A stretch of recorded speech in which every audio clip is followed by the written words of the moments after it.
سيد الأنبياء والمرسلين أما بعد فأعوذ بالله من الشيطان الرجيم بسم الله الرحمن الرحيم.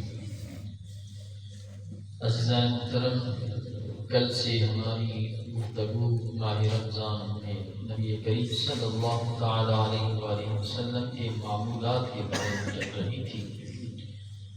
آج بھی اسی مضمون کو آگے بڑھانا ہے کہ نبی کریم صلی اللہ تعالی علیہ وآلہ وسلم بہت فیاض اور سخی تھے.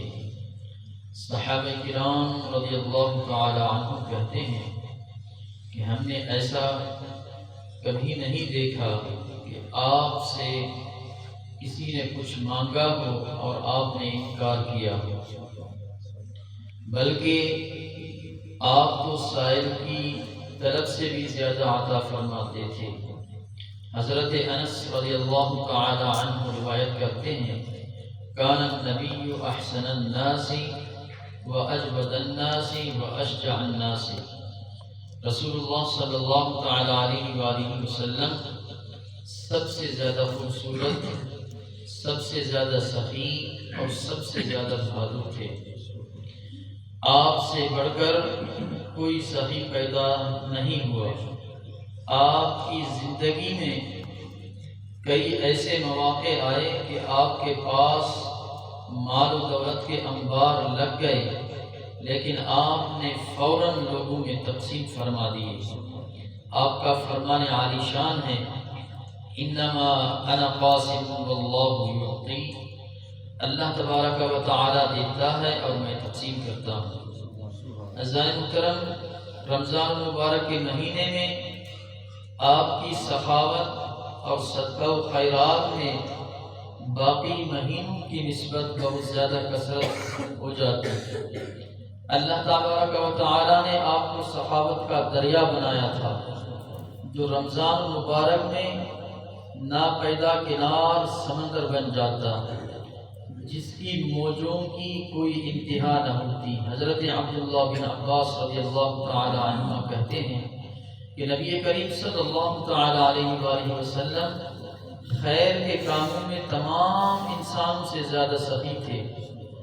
آپ کا دریائے سخاوت رمضان مبارک میں اس وقت بہت جوش پر ہوتا جب جبریل علیہ السلام ماہ رمضان میں آپ سے ملاقات فرماتے.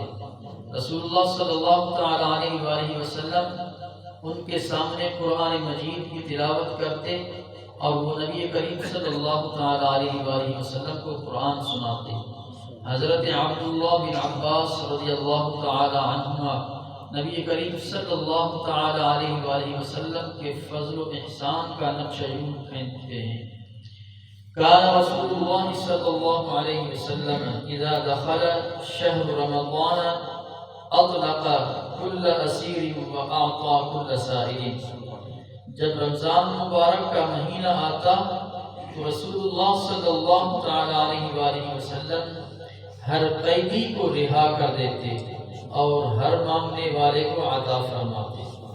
عزیزان محترم، ہمیں بھی نبی کریم صلی اللہ تعالی علیہ وآلہ وسلم کی سنت پر عمل کرتے ہوئے اس مہینے میں دل کھول کر مسکینوں اور غریبوں پر خرچ کرنا چاہیے. بالخصوص اپنے رشتہ داروں کا خاص خیال رکھنا چاہیے.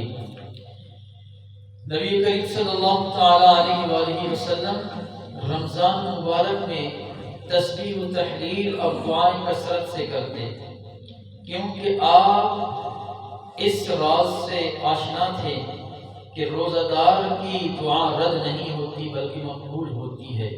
رسول اللہ صلی اللہ تعالی علیہ وآلہ وسلم نے ارشاد فرمایا کہ 3 آدمیوں کی دعا رد نہیں ہوتی: عدل کرنے والے حکمران کی دعا، مظلوم کی دعا، اور تیسرا ہے والصائم حتی یفطر، اور روزہ دار افطاری کے وقت جو دعا کرے وہ دعا رد نہیں ہوتی بلکہ مقبول ہوتی ہے. اس لیے رسول اللہ صلی اللہ تعالی علیہ وآلہ وسلم خود بھی کثرت سے دعا کرتے اور امت کو بھی اس کی تلقین کرتے تھے. دعا ہے خالق کائنات ہمیں نبی کریم صلی اللہ تعالی علیہ وآلہ وسلم کی پیروی کی توفیق عطا فرمائے۔ جو کچھ کہا سنا اس کا ثواب اپنے مرحوم بھائی بہنوں کو ایصال ثواب کرتے ہیں، اللہ تبارک و تعالی ان کے درجات میں بلندی عطا فرمائے۔